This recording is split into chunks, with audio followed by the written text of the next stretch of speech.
Hi, hello. Once again, I want to welcome you, my dear viewers and subscribers, to yet another one episode of our videos regarding the doctrines, practices, and situations of Jehovah's Witnesses and their religion. For this day, I'm going to discuss the relationship of being a Jehovah's Witness on and its effect on the financial status of its members. Well, for this episode, I want to mention that in the United States, there is a company, research and survey company there, with the name Pew Research Centers. And one of its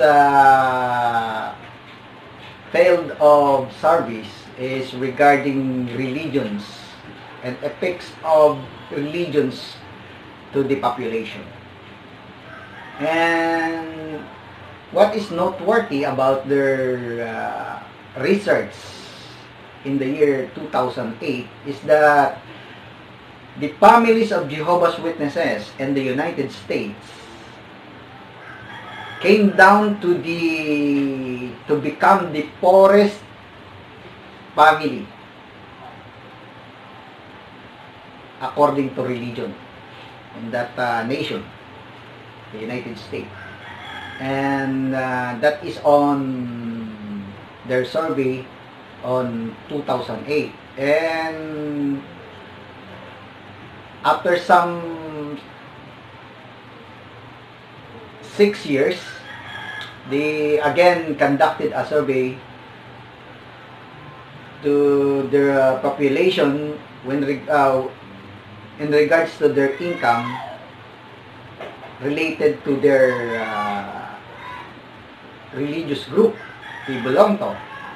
So, once again, the families of Jehovah's Witnesses in the United States found themselves in the bottom of that survey.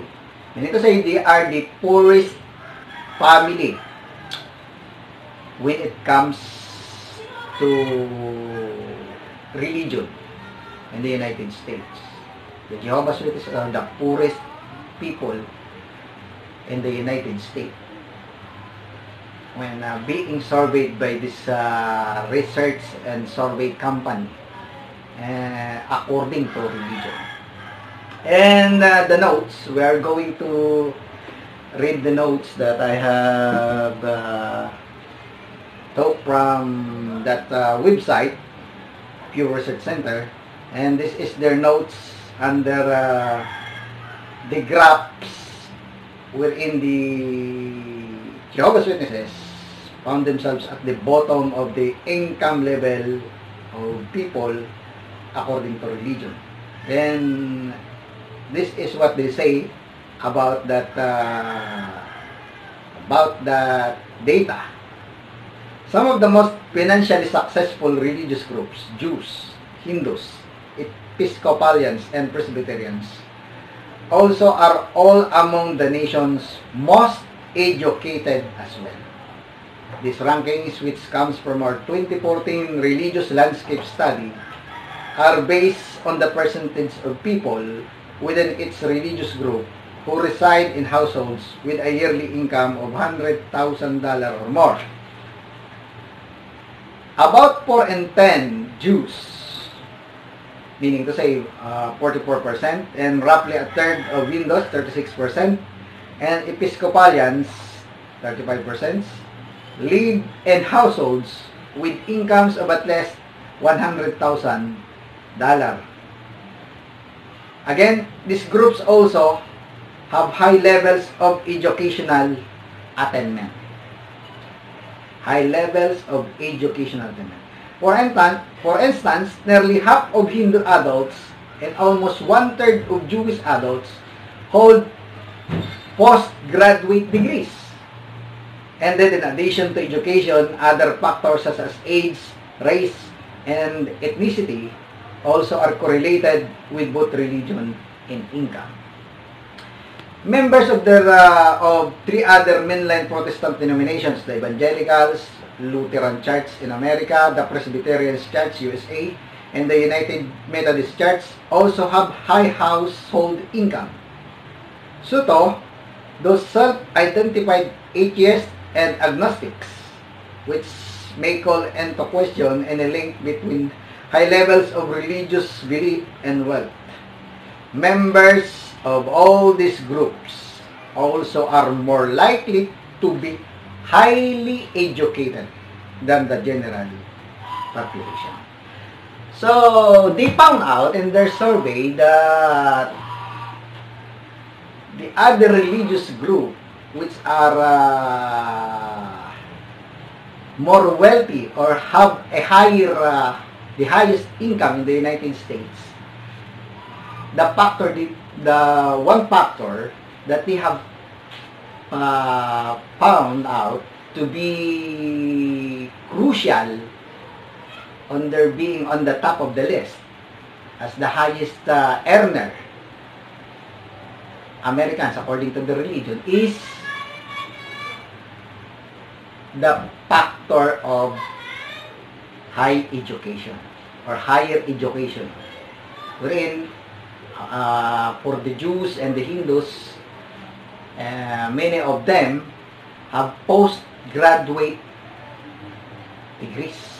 And the last paragraph that we have read, they have commented there that more likely the other Protestant groups, the three major Protestant groups at the top of the list is highly educated. So that is the factor. So why are we discussing this survey from the Pew Research Center? Because this is it has a very revealing information regarding the situation of why the Jehovah's Witnesses or the majority of the Jehovah's Witnesses are poor, unlike the rest of the population. And the main factor of that poverty in their families or in themselves, the Jehovah's Witnesses, is their lack of higher education. And why is that so? Why is that the case about them? It is because in the religion of the Jehovah's Witnesses, getting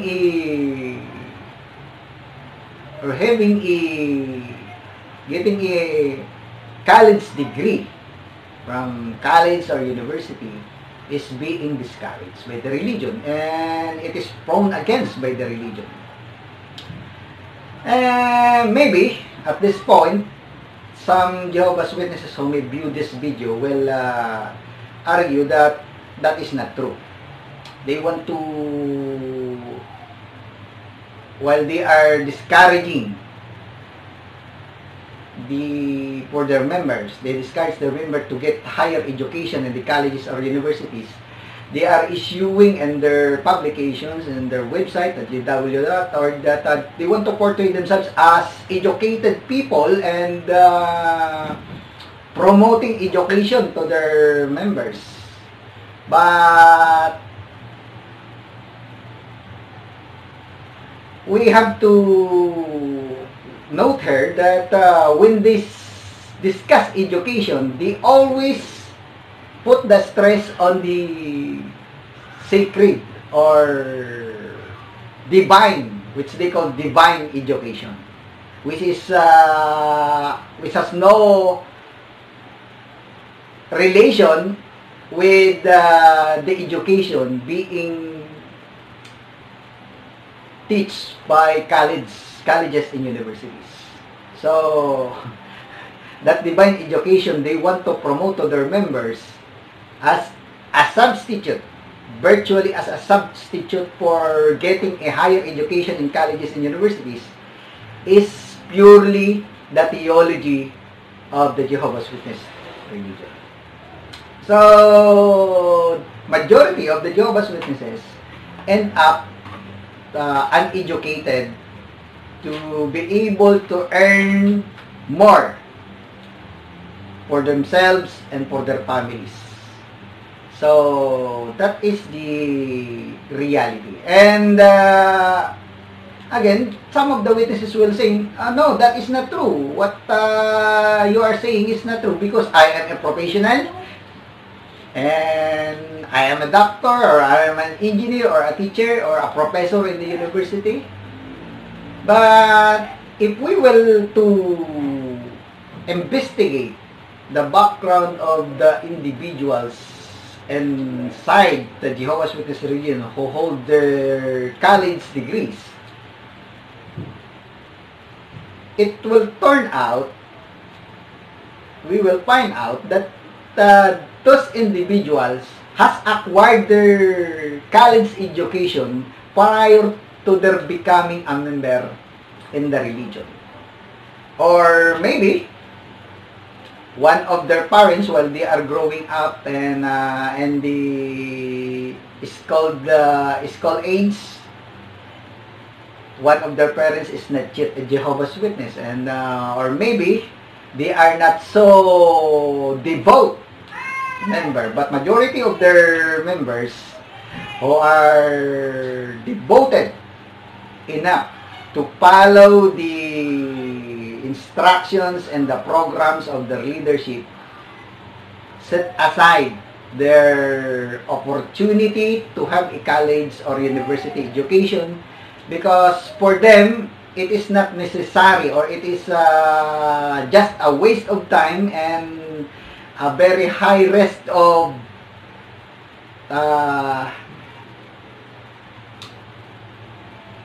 being contaminated by the wrong philosophies, according to them, the wrong philosophies and ungodly culture in the colleges and universities, which will damage their church faith or status in their congregation or in their religion.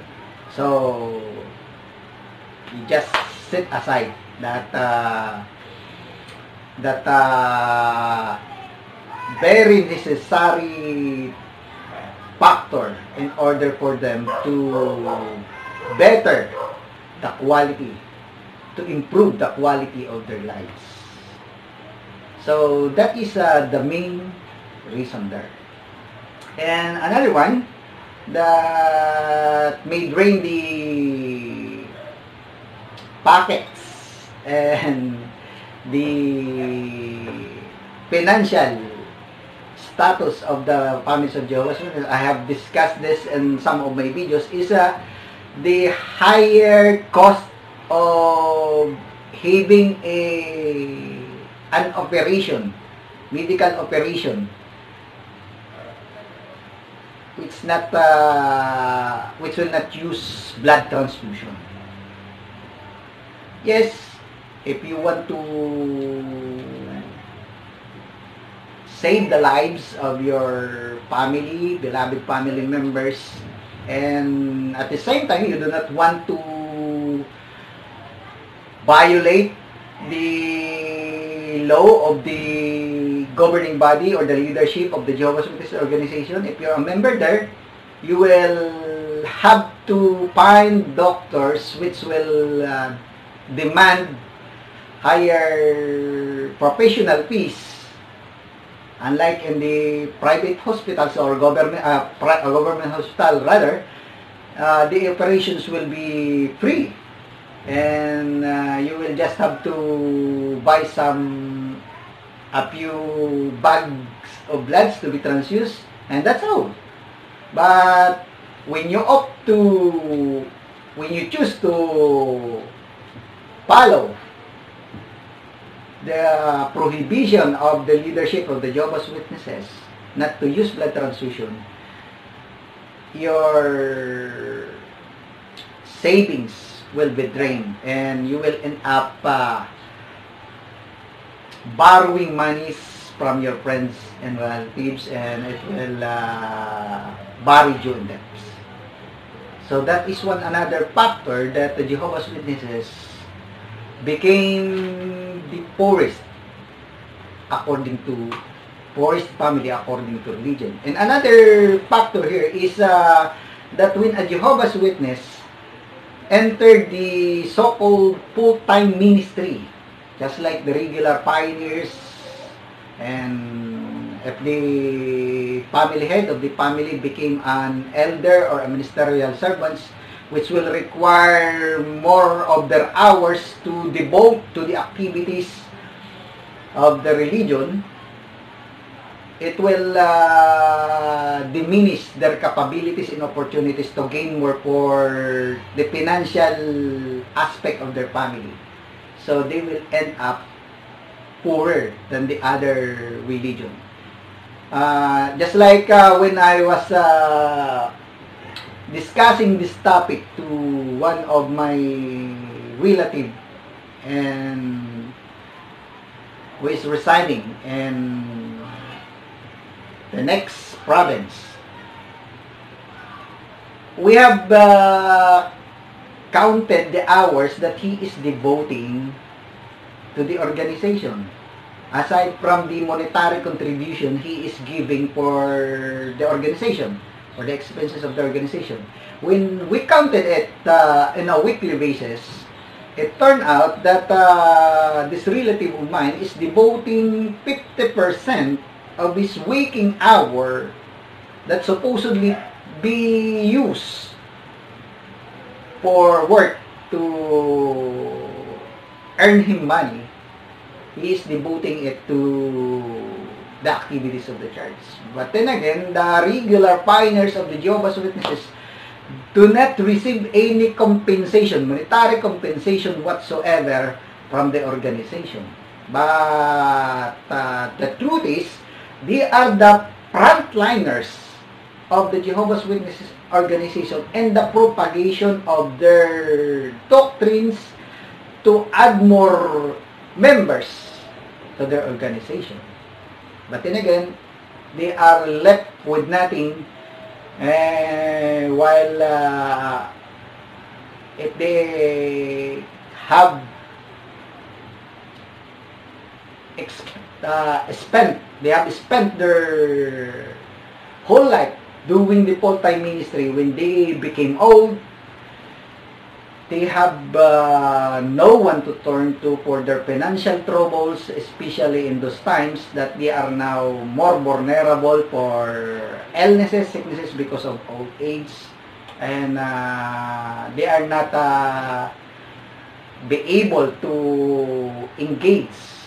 They are not capable to engage in any practical work or any work available to support their living. So that is the sad consequences of being a member of the Jehovah's Witnesses. So the survey of the Pew Research Centers regarding the situation of the Jehovah's Witnesses in the United States of America being the poorest of the American families according to religion does not surprise me, because I have experienced that effect in my family, from my grandparents to my parents, and now in my own family.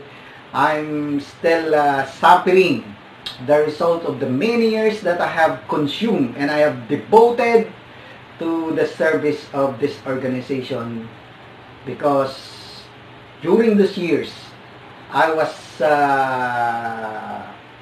imagining that those efforts and those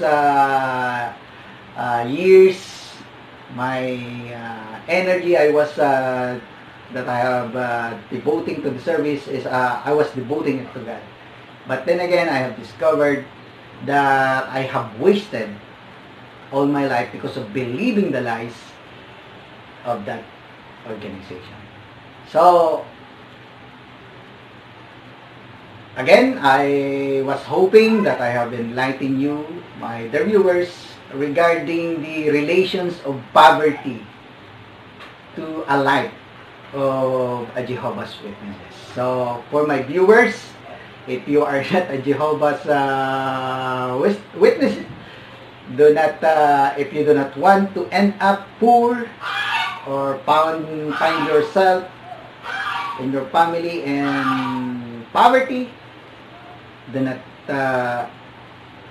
ever commit the mistake of joining that religion. Once again, I want to thank you for supporting my channel, and please, if you are new in this my channel, please subscribe and share all my videos to benefit anyone who may contemplate the beneficial effect or factor of this video. May you have a good day.